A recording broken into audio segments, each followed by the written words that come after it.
Shark, over the years, we started this in 1995 combat video, and I've met a lot of characters over the years, but I've never ever met a character like the man on the left here, the Jackal.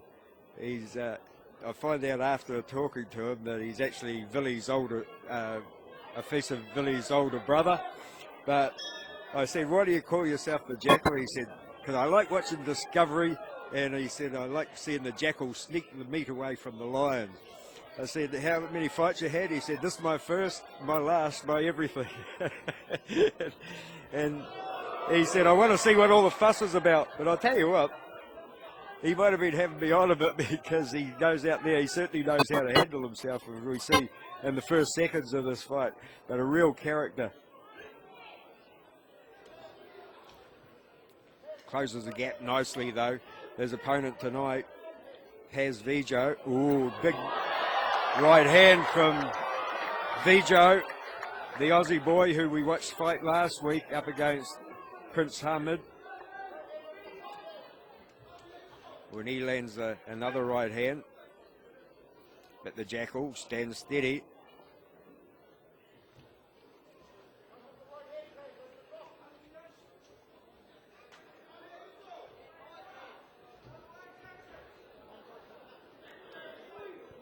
Both stalking the Jackal, looking for the piece of meat that the lions are going to leave, and Vijo, he's got to keep on his toes. Got an unorthodox style, likes to get in, jab and get out, and he does so again with the left hand. See, the Jackal, compared to last week, I mean, the Jackal's closed him down in round one. Last week, when we've seen him fight, we've seen him land that with that left. Not happening tonight. Dangerous right hand over the top there from him, skimmed past the nose of the Jackal.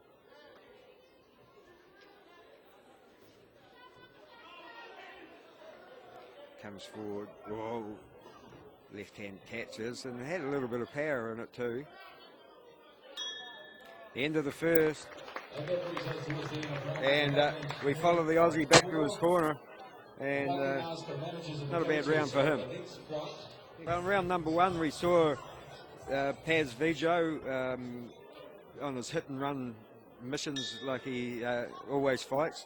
It looked like he had a bit of power in some of those shots, so Shark, tonight. He's very unorthodox, and he throws some shots from funny angles, and they usually land and he steals some points.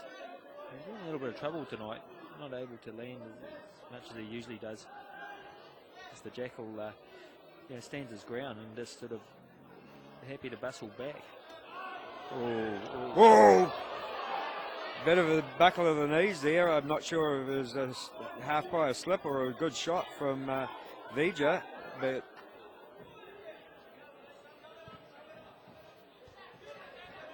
Vijo comes forward again, tries to go on the attack, cuts that corner off, and for the first time of the fight he backs up the Jackal.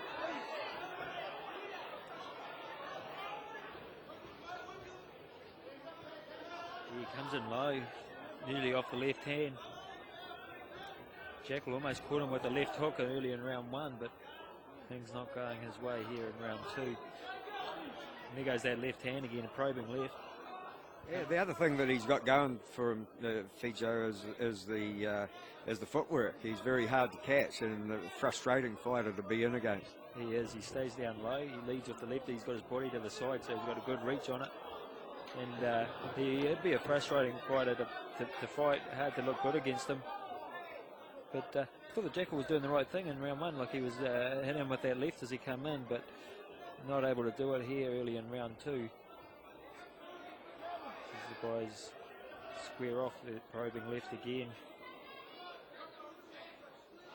The Jackal, this is what he'll steal the points all night, so the Jackal needs to really close him down and get something back on the board here in round two. Yeah, he's proven to be very elusive as PAZ Vijo, the pistol. As we come to the end of the second and we go over to the red corner, the corner of the Jackal. Getting the instructions from little brother. As he comes out, and he tells me that the Lupi Ole Soanga is the village that they come from. So that's the name on the back of the shorts there. So it's going to be interesting to see if he can close the gap now, the Jackal, and he does just that. But cleverly wrapped up by Fijo.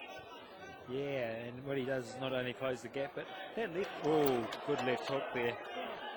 You know, we're talking about that probing left, but there's those unconventional punches and those angles that he's thrown are just really, really hard to fight against. Oh. And when we talk about that probing left as well, it's not a soft probing left.